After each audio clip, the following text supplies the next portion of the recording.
The ruh is its own kind of intellect. The brain is its own kind of intellect. And we understand that because we all have a brain and we've been using it in school or been forced to use it. So we use it all the time. And business people have to use it, doctors have to use it, lawyers have to use it. Everybody has to use their brain all the time to do these things, right? And in life you have to analyze, problem identify, find solutions. But the ruh has a different kind of intellect. We'll call it a spiritual intellect. The Quran describes the ruh's intellect as the heart. The term in the Quran for the spiritual intellect is what? The heart. So when people don't use their spiritual intellect, Allah says, لَهُمْ قُلُوبٌ لَا يَفْقَهُونَ بِهَا. They have hearts they don't understand with them. Listen to this. They have hearts they don't understand with them. And someone who doesn't understand the difference between alam al-amr and alam al-khalq comes to me and says, Ustad, how come it says the heart thinks? The heart doesn't think, the brain thinks. The Quran is wrong about that, biologically speaking. Yes, Sylvester, you are right about that.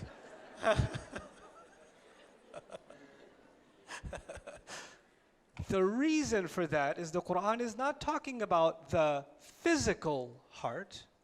It's talking about the spiritual intellect. And what word did Allah give to the spiritual intellect?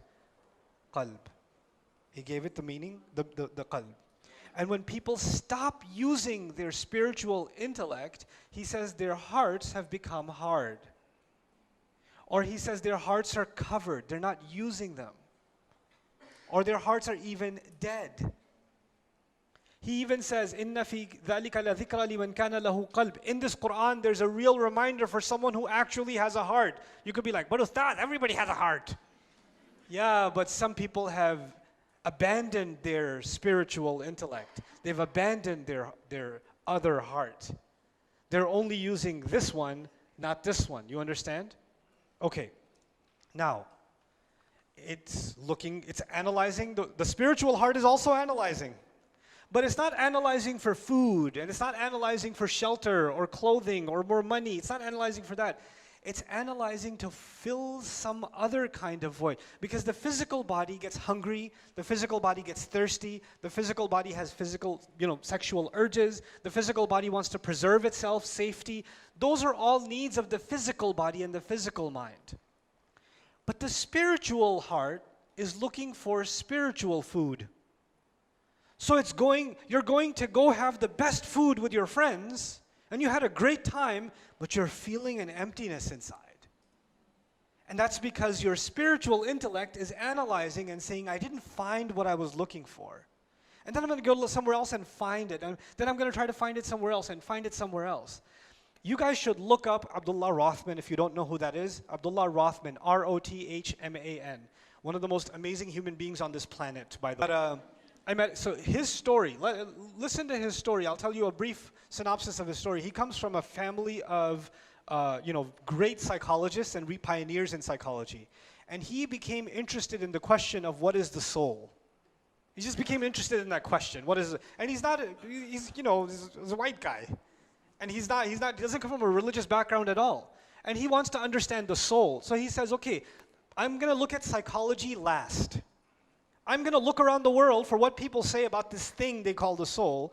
So he spends time in a Hindu temple, living with a pandit, dressing like them, eating like them, like the whole 9 yards for a while, a year or more. Then he goes to some shaman in Jamaica and lives in the woods and fishes with a spear and lives among them. Then he spends time in like a Jewish seminary, and he spends time in the church, and he all over. Like, he didn't just go study this stuff. He wanted to get into their spiritual practices, their culture, wanted to understand it from the inside. And he was kind of all done with everything, and he came back to do his master's in psychology. And somebody asked him, did you do Islamic psychology? You look at Islamic spirituality? He goes, really? Islam?